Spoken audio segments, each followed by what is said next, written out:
Hi, I'm Dr. M. Kamakshaya, open source software evangelist and also a full stack web developer and an academic of data science and analytics. It was almost quite a bit of time I was away from online, recording my online sessions. I was away from my online tutorials owing to this COVID-19. And today I just thought of making a thorough video cast on a particular topic called confusion matrix. Why I'm interested in this topic is that for many days I was not able to understand what exactly is this confusion matrix, except the fact that I am thorough of the theory, but I really don't know why this title was given to this particular phenomenon of activity in data science and analytics. We encounter confusion matrix most of the time whenever there is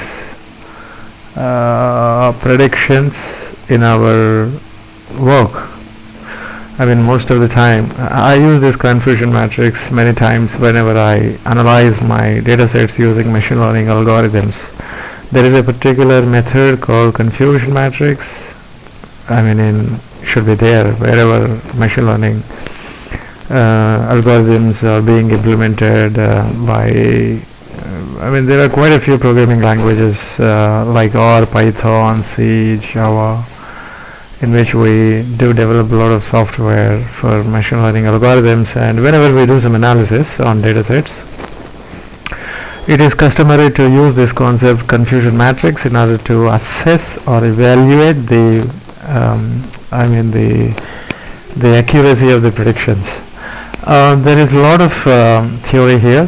You can just go through the utility of the confusion matrix, though evaluating the accuracy of the predictability of a given algorithm, but there's a lot of theory like true positive, true negative, true false positive and all everything. See here confusion matrix looks like a square matrix in which you have predicted classes and actual classes. Now what happens is that these two the diagonal values always must be maximum and also equal. Suppose if your predicted class is in tune, exactly in tune with the actual classes, which means your machine learning algorithm is able to predict exactly the actual, it is strictly intact with the actual scenario. So that is why these two values always must be maximum, and we try to seek any model for which the confusion matrix will be 0 for the off diagonal, the anti-diagonal elements. So these diagonal elements should be maximum and this should be minimum or 0, preferably 0 in these two positions. Now I don't like to explain the entire confusion matrix. I was having a little confusion in my brain, like why this name confusion matrix has been given to this particular phenomenon, especially why can't it be something else, like maybe evaluation matrix, maybe an assessment matrix, or maybe kind of any other better term, right? I understood today while I was writing, I'm in a way writing one of the books related to R programming language, and I happen to explain what is a nested if condition. Here I had to explain like how to write a program, function, to test the two user arguments. You see, whenever an user gives arguments like true or false, boolean response, boolean inputs. One is true, the other one is false, and I'll show you the main book. You see here, true false test is a function that which is going to test the user arguments given as in boolean type, the data type which belongs to boolean data type. True, true, true, false, false, true, false, false, something like that. Okay, now, so whenever there is a true response, the algorithm inside, the logic inside this function must be able to catch these two arguments and should be able to print that the user has given true response. Both of the responses are true. Now you see here true false.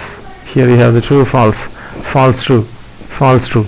So this seems to be very simple, but writing a program is highly confusing. You see, there's a lot of confusion in the logic, but see, the implementation is rather much simpler compared to the logic which is adopted to write this or develop this function.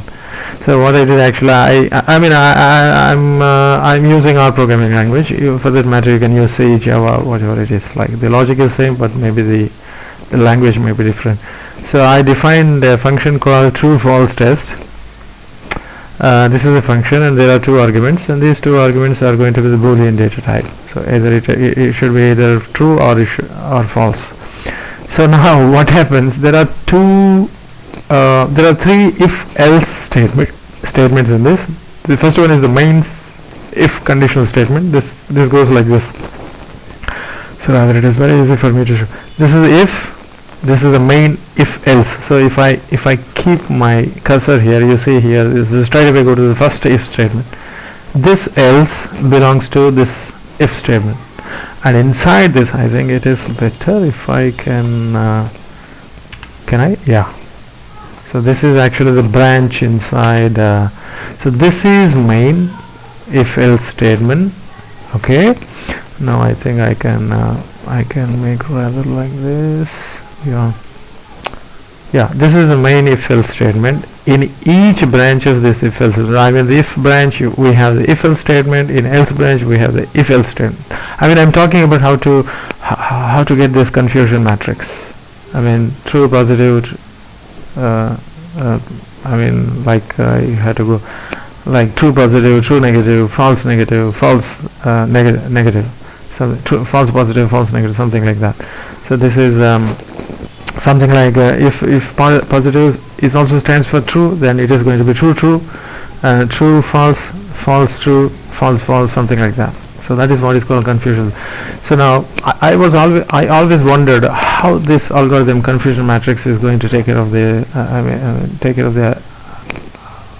is going to assess or evaluate the predictability of suitability of an algorithm while predicting the values. Now, so this, the logic is highly confusing. You see, if argument 1, suppose if the first branch of the if conditional statement, if always stands for the true, this branch will be executed if and only if this is true. Else, if this is true, now this is true, and if this is true, and this should be true. So this particular print statement will be returned by the function if both of these arguments 1 and 2 are true.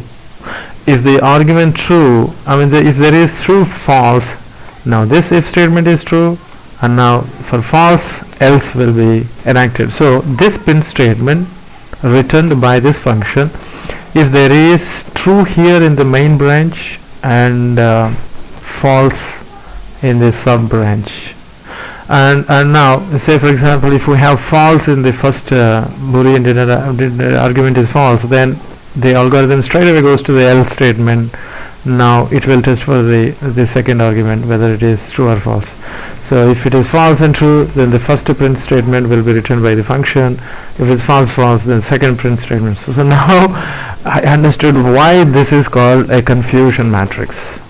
Now anybody of you, if you are a programmer and if you think that you started writing this logic without looking at any online resources or without being exposed to your classroom, or maybe without being discussed with any of your teacher or maybe your colleagues or friends, something like that, you just sit before the computer and start developing your own code for this scenario, I'm sure you will be confused, especially while dealing with these two user arguments. So that is why perhaps this the name confusion matrix was given to this particular activity, which belongs to the machine learning and artificial intelligence. Okay, I don't know how simple my description is, but I understood what is why people call this as a confusion matrix. People simply call it as a confusion matrix because there is a lot of confusion in managing the logic using nested if conditions, especially via coding using any of your any of your programming languages. Okay, that's for this video. I mean, if you still have any doubts, then please don't contact me. So you can read further material online, which is available online, and try to understand what is the confusion. I just wanted to share thoroughly. I mean, I was trying to write this code, and I as a matter of glimpse, I just came to know why this is called as a confusion. I just thought of sharing my knowledge with the community, academic community. So thanks for watching this video, and that's all for this video. Thank you once again.